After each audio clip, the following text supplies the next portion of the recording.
వాతావరణ శాఖ చెప్పిన దానికి అక్కడి వాతావరణానికి సంబంధం లేదు.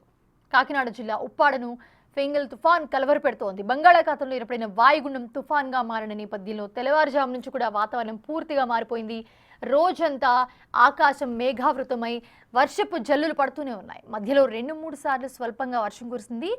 కాకినాడ జిల్లా వ్యాప్తంగా ఈదురుగాలుల ప్రభావం అధికంగా ఉంది. ఉప్పాడ, కొత్తపల్లి మండలం మాయపట్నంలోని ఒక ఇల్లు సముద్రంలో కొట్టుకుపోయింది.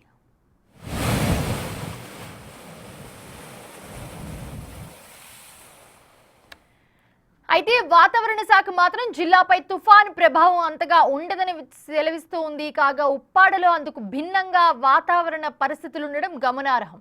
దీంతో సముద్ర ప్రాంత ప్రజలు తుఫాన్ ముప్పుతో కలవరపడుతున్నారు. తీరం దాటిన తర్వాత తుఫాన్ ప్రభావం లేకుండా ఉంటే నష్టం జరగకుండా గట్టెక్కుతామని భావిస్తున్నారు అక్కడి స్థానికులు.